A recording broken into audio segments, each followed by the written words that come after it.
पुरंदर क्षत्रिय कुलावतांश सिंहासनाधीश्वर महाराजाधिराज शिवछत्रपती महाराज।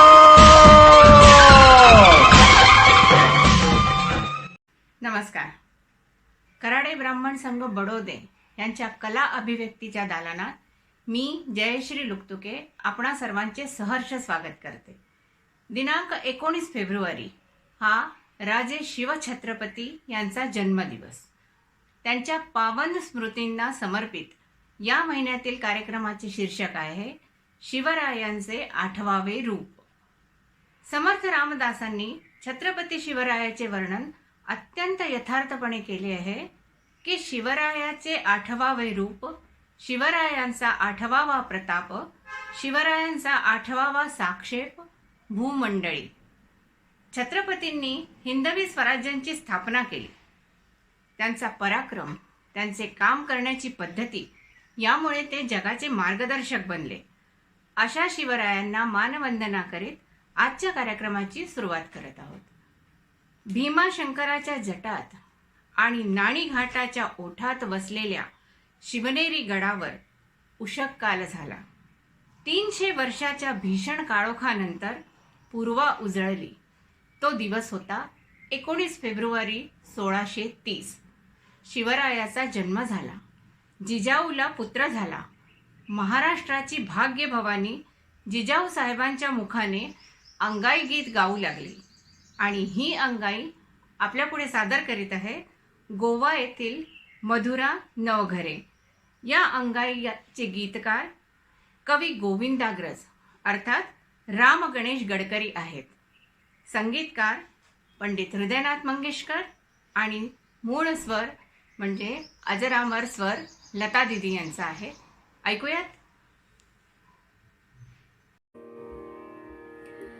गुणी बाळसा जागसी कारे वाया, गुणी बाळसा जागसी कारे वाया, निज रे निज शिवराया, गुणी बाळसा जागसी कारे वाया।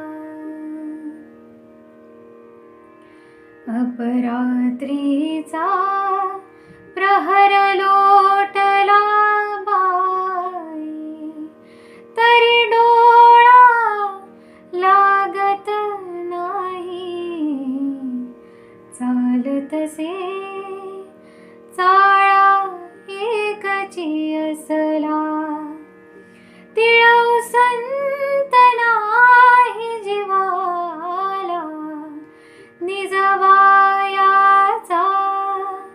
हरला सर्व उपाय, जागाच तरी शिवराया, चालेल जागता चटका, हासाच घटका घटका, कुरवाळा किंवा हटका का, कष्टविसी तुझी सावळी काया का, कष्टविसी तुझी सावळी काया। ही शांत निजे 12 मावळ थेट, शिवनेरी जुन्नर पेठ, त्या निजल्याना तशाच खाटा खाली, कोकणच्या चवदात आली, ये भिववाया बागुल तो बघ बाळा, किती वाई काळा काळा, इकडे हे सिद्धी जवान, तो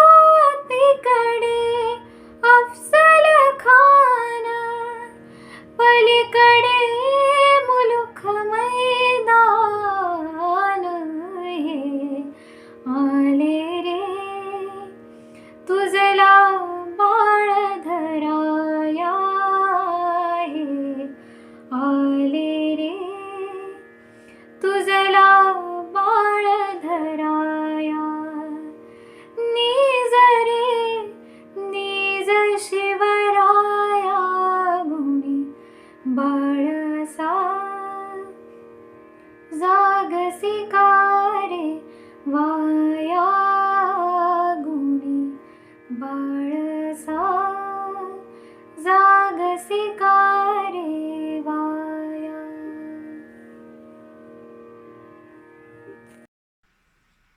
खूप छान प्रस्तुती मधुरा.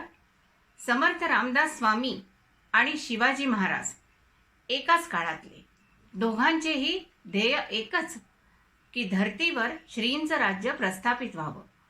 त्यासाठी रामदासी गावोगावी भिक्षा मागताना प्रत्येक भिक्षेबरोबर एक जाज्वल्य सद्विचार प्रेरित करत असत, समाजाला विचाराकडे प्रवृत्त करीत असत. आणि समर्थांचे उपदेश ऐकून अनेक जण शिवाजी राजेंना येऊन मिळाले होते. शक्ती आणि सामर्थ्य वाढवले तरच स्वराज्याची स्थापना होईल असा विचार रामदास स्वामींनी समाजाकडे सांगितला आणि शिवाजीने तो समाज घडवला. पुढील वाचन प्रस्तुत करतायत आपल्या पुढे पुण्याचे प्रदीप रत्नपारखे. नमस्कार मंडळी, मी प्रदीप रत्नपारखे. कला अभिव्यक्ती बडोदा, KBS बडोदा यांच्या सहकार्याने शिवजयंती निमित्त शिवश्री छत्रपती समर्थ योग या पुस्तकातील डॉक्टर मोहन शेटे यांचा एक लेख वाचून तयार करत आहे. धन्यवाद.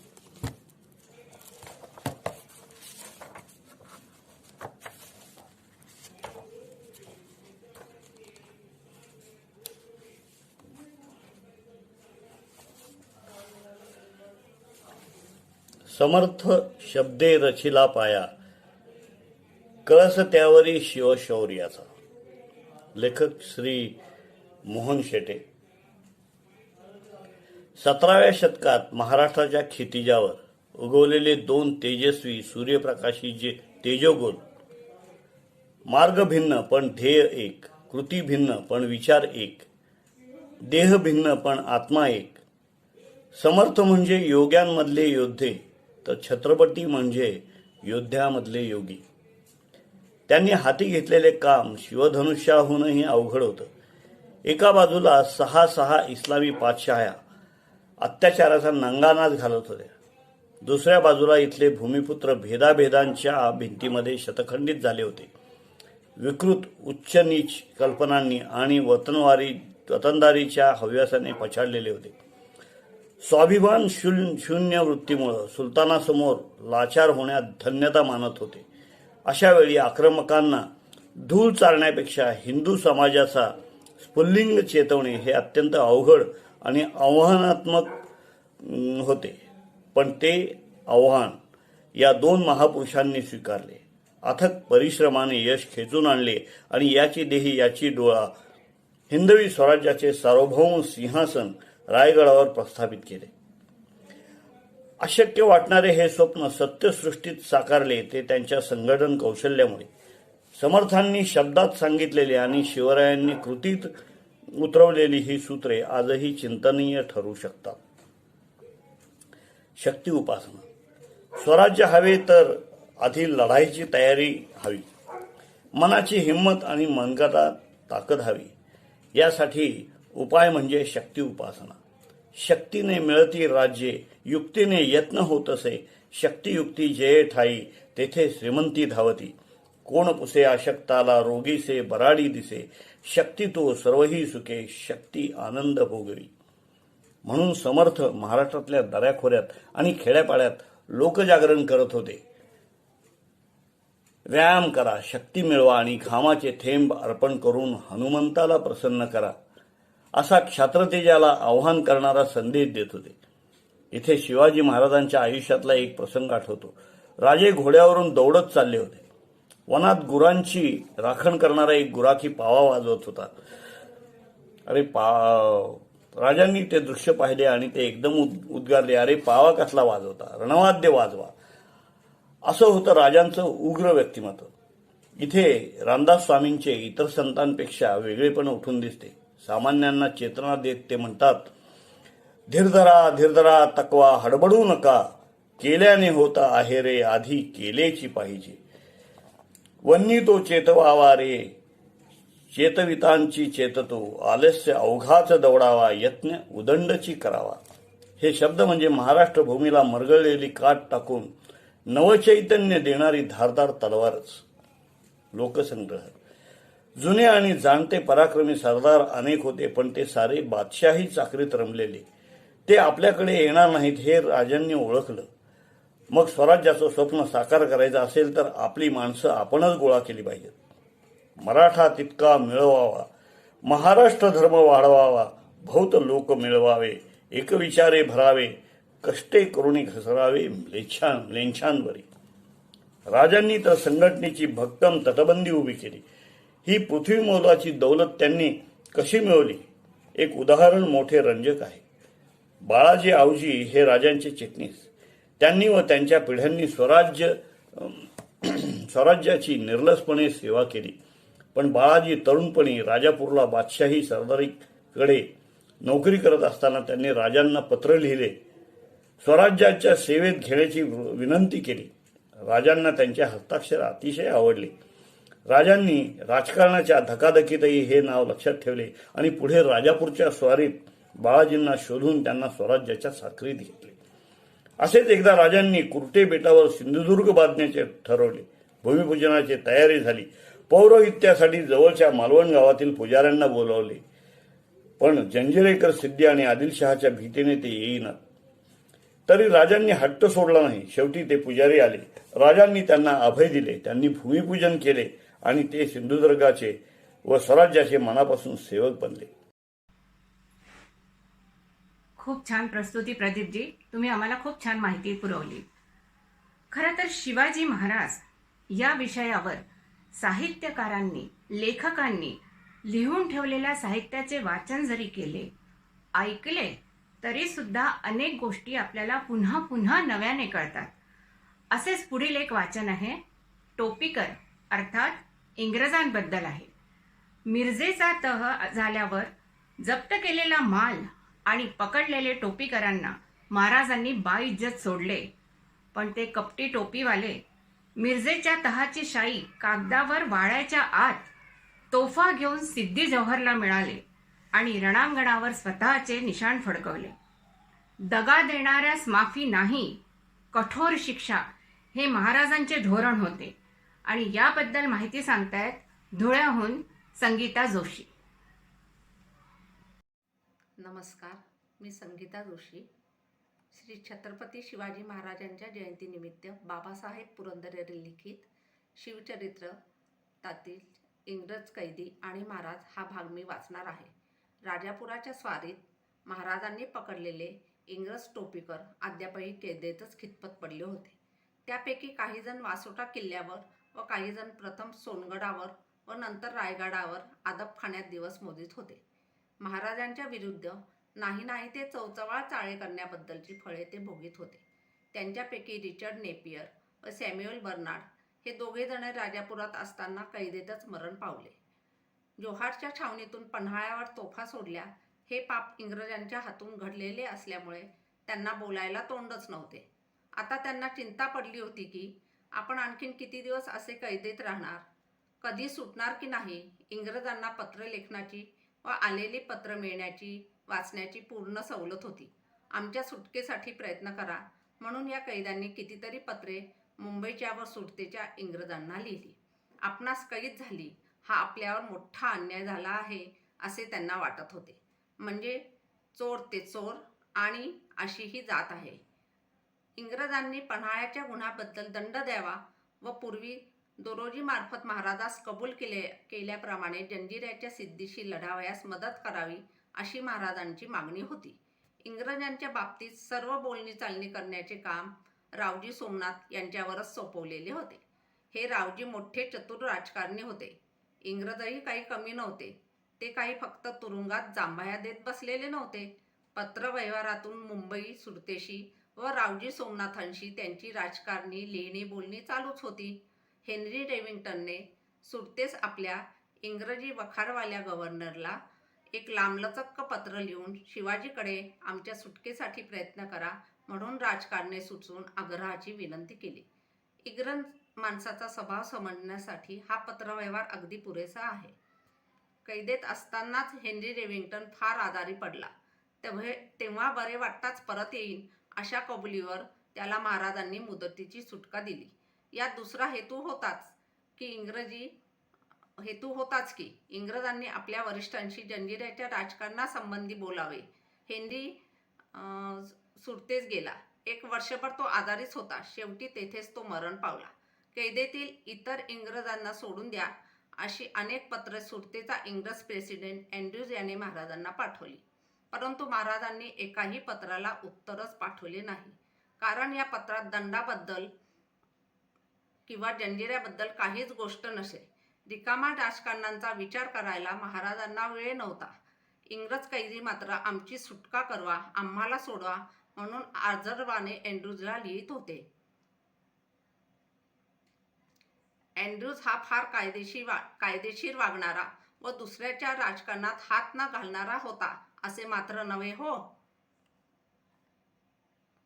अशा या इंग्रजास सतत पथ्यावर ठेवावे व जेवढा त्यांच्या अलिप्त उद्योगांचा स्वराज्याच्या वाढीसाठी फायदा घेता येईल तेवढा घ्यावा असा महाराजांचा हेतू होता. इंग्रजांनी केलेल्या अपराधाची शिक्षा त्यांना पुरेपूर मिळाली होती. त्यांची राजापूरची वखार पूर्ण उद्ध्वस्त झाली होती. त्यांच्या सुमारे 90,000 रुपयांचा माल जप्त केलेला होता. त्यांची 3 माणसे मरण पावली होती आणि इतरांना पूर्ण 2 वर्ष तुरुंगाची हवा खावी लागली होती. या 2 वर्षात राजापुरातील त्यांचा व्यापार पूर्णपणे बसून हजारो रुपयांचे नुकसान झाले होते. शिवाय जंजिऱ्याचे राजकारण साधून घ्यायचे होतेच म्हणून एवढ्या कडक शिक्षेनंतर दिनांक 17 जानेवारी 1663 रोजी महाराजांच्या हुकमावरून रावजी सोमनाथांनी इंग्रजांना किल्ल्यावरून काढून राजापुरात आणविले. यावेळी रावजी सोमनाथ खारे पाटण्यास होते. ते राजापुरास आले आणि त्यांनी हुकूम देऊन इंग्रजांच्या बेड्या तोडल्या. धन्यवाद. खूप छान प्रस्तुती संगीताताई. चढत्या वाढत्या हिंदवी स्वराज्यावर शत्रू ही अहिमहीसारखे तुटून पडत होते. रायगडाच्या मजबूत तटबंदीसारखी स्वतःच्या देहाची तटबंदी करून राजांनी सुरक्षितपणे गडावर पोचावे यासाठी झुंजणारे बाजी प्रभू देशपांडे, देवांनाही हेवा वाटावा असा इतिहास घडला तो घोडखिंडीत, आणि घोडखिंडी झाली पावनखिंड. हा इतिहास घोडखिंडीच्या रूपात आपल्या पुढे प्रस्तुत करतायत बडोद्याहून श्रद्धा जोशी. नमस्कार, मी घोडखिंड आणि या घोडखिंडीची पावनखिंड कशी झाली याची गोष्ट मी आज तुम्हाला सांगणार आहे. महाराज पन्हाळ्यावरून विशाळगडाकडे निघाल्याचे कळल्यापासून मी त्यांच्या वाटेकडे डोळे लावून बसले होते. त्या शककर्त्या सम्राटाला मला डोळे भरून पाहायचं होतं. माझ्या नेत्रांच्या निरांजनाने त्यांना ओवाळायचं होतं. महाराजांनी सिद्धी जोहरला हुलकावणी दिली म्हणे आणि आता ते माझ्याच रुखाने येत असल्याचं समजलं आणि पाठोपाठ शत्रूचं सैन्यही. आणि मग मी निर्णय घेतला माझ्या चिंचोळ्या खिंडीत शत्रूचे सैन्य अडवण्याचा. महाराष्ट्राचा लाडका राजा, जाणता राजा, श्रीमंत योगी माझ्या समोर उभा राहिलेला पाहून मी मंत्रमुग्ध होऊन गेले. मी मनोमन तुळजाभवानीची करुणा भाकू लागले. आई, आई, माझ्या राजाला उदंड आयुष्य दे ग. महाराजांच्या पदस्पर्शाने मी पावन झाले, तृप्त झाले, कृतकृत्य झाले. पण त्यांना थांबायला वेळ होता कुठं? शत्रू तर पाठीवर कोसळत होता आणि त्याच्या तावडीतून त्यांना निसटायचं होतं. एवढ्यात एक बलदंड शिलेदार पुढे आला. त्याने आपले तलवार महाराजांच्या पायावर ठेवली आणि म्हणाला, महाराज, माझ्या रणरागिणीला रक्ताची तहान लागलीय. आजवर तिनं शेकडो दुश्मनांना पाणी पाजलंय, पण आज तिला तृप्त व्हायचंय. म्हणून ही दुर्मिळ संधी तुम्ही मलाच द्या. आणि हेच ते बाजी प्रभू देशपांडे. महाराज, तुम्ही विशाळगडाकडे धावा. मी शत्रूला खिंडीतच गाठतो आणि एकाही शत्रूला खिंड ओलांडू देत नाही. महाराज, तुम्ही निघा, निघा. बाजी कळवळून विनंती करू लागले. महाराज काही केलं ऐकेना. गड्यांनो, तुम्हाला शत्रूच्या तोंडी देऊन मी माझा जीव कसा वाचू? नाही, हे कदापि होणे शक्य नाही. महाराज ऐकेनात. शेवट बाजींनी भवानी आईची शपथ घालून त्यांना निघण्याची विनंती केली. महाराज, लाख मेले तरी चालतील, पण लाखांचा पोशिंदा जगलाच पाहिजे. तुम्ही असाल तर माझ्यासारखे शेकडो बाजी पुन्हा उभे राहतील. महाराज, तुम्ही निघा. तुम्हाला माझ्या प्राणांची शपथ आहे महाराज, तुम्ही निघा. शेवटी महाराजांचाही नाईलाज झाला. महाराजांनी बाजींना गाढ आलिंगन दिलं. महाराज शरीरानं पुढे आणि मनानं तिथंच रेंगाळत राहिले. महाराजांनी बाजींना निरोप दिला आणि दोन्ही हातात नंग्या समशेरी घेऊन बाजी एकदम गरजले, मर्दांनो, आज आपल्या मातेच्या दुधाचा पुरुषार्थ आपल्यास दाखवायचा आहे. सह्याद्रीचे कडे आणि उभा महाराष्ट्र आपल्या मर्दुमकीकडे विश्वासानं पाहतोय. आज आपल्याला मातेची आणि मातृभूमीची कूस धन्य करायची आहे. आपापले मोर्चे सांभाळा, शत्रूवर तुटून पडा. तोफे आधी मरे न बाजी, सांगा मृत्यूला. बोला हर हर महादेव, जय भवानी, जय शिवाजी. ह्या गर्जनेनं दऱ्याखोऱ्या निनादून गेल्या. मावळेही खवळलेले होतेच. ते त्वेषानं शत्रूवर तुटून पडले. बाजींच्या अंगात तर वीरश्रीचा इतका संचार झाला होता की तो दोन्ही हातांनी शत्रूंची मुंडकी सपासप उडवत होता. त्याची तलवार विजेसारखी तळपत होती. काय ही माणसं, यांना स्वतःच्या जीवाची पर्वाच नाही काय? एका हातावर तुळशीपत्र आणि दुसऱ्या हातावर निखारा घेऊन प्रेमानं महाराजांना विचारत होती, महाराज सांगा, सांगा यातलं घरादारावर काय ठेवू, तुळशीपत्र की निखारा? सतत 21 तास केलेल्या तलवारबाजीनं बाजी सुद्धा काही थकले होते. पण इतकं दमूनही त्यांनी ती झुंज नेटाने चालू ठेवली होती. मला बाजींची होणारी अवस्था दिसत होती. पण गडावरून अजूनही महाराज सुखरूप असल्याच्या तोफा ऐकू आल्या नव्हत्या. अंधार मात्र वाढत चालला होता. महाराजही सूर्यराव आणि जशवंतरावांशी न डगमगता लढले. भयंकर रणकंदन झालं. इकडे बाजी खिंड लढवत होते तर तिकडे महाराज आपल्याच अस्तानीतल्या निखाऱ्यांशी लढत होते. 21 तासांनी महाराज विशाळगडावर दाखल झाले आणि दाखल झाल्याबरोबर त्यांनी पहिली, दुसरी, तिसरी अशी तोफांची सरबत्तीच सुरू केली. नव्हे नव्हे तोफेच्या तोंडानं ओरडून ओरडून महाराज सांगत होते, बाजी, बाजी, मी विशाळगडावर पोचलोय, तुमची वाट पाहतोय, बाजी लवकर या. तोफांचा धडाका मावळ्यांनी ऐकल्यावर बाजी आनंदले. एवढ्यात रक्ताचा एक लोंढा फुटला आणि बाजींची मूर्ती कोसळली आणि गंजापूरची ही घोडखिंड पावन झाली. आपल्या प्राणांची बाजी लावून बाजी गेला आणि आपल्याबरोबर मलाही अजरामर करून गेला. मित्रांनो, म्हणूनच या पावन खिंडीतल्या ह्या मातीला सुगंध आहे तो बाजींच्या त्यागाचा. इथली माती जर पाण्यात टाकली तर त्या पाण्याला रंग येईल बाजींच्या रक्ताचा. आणि इथल्या जमिनीला जर कान लावाल तर ऐकू येईल बाजींच्या तोंडून कडाडलेल्या महाराष्ट्राच्या महामंत्राचा, हर हर महादेव, हर हर महादेव. खूप छान प्रस्तुती श्रद्धा. बाजी प्रभू देशपांडेची हर हर महादेवची घोषणा, स्वातंत्र्य सूर्यासाठी दिलेला रक्तांचा अर्घ्य, स्वराज्यासाठी लढलेल्या प्रत्येक मावळ्याला आमचे कोटी कोटी वंदन. शिवाजी महाराजांचा हा संपूर्ण इतिहास इतका जिवंत आहे की 300 वर्षानंतरही कविवर्य कुसुमाग्रजांच्या लेखणीतून शब्द निघतात, सरणार कधी रण.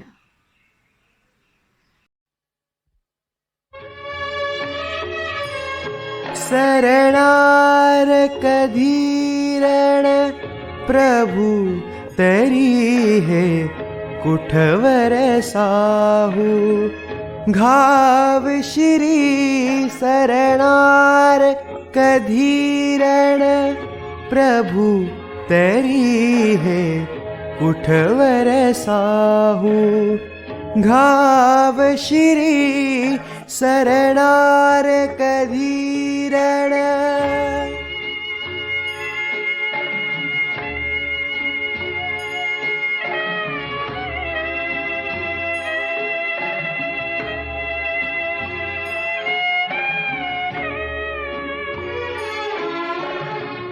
दिसू लागले अभ्रस भोवती, विदीर्ण झाली जरीही छाती, अजून जळते आंतर ज्योती, अजून जळते आंतर ज्योती, कसा सावरू देह परी सरणार कधी रण. प्रभु तरी है उठ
या सुंदर गीताची प्रस्तुती आपल्या पुढे सादर केली बडोद्यातील जयराज जोशी यांनी.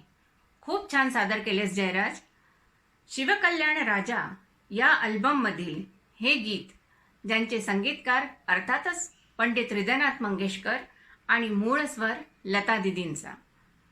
छत्रपती शिवाजी महाराजांच्या आख्यायिकांचा हा पहिला भाग आपल्या पुढे प्रस्तुत केला कराडे ब्राह्मण संघाच्या कला अभिव्यक्तीने. लवकरच बाकीचे भाग घेऊन आम्ही येत आहोत. तोपर्यंत हर हर महादेव, जय भवानी, जय शिवाजी. नमस्कार.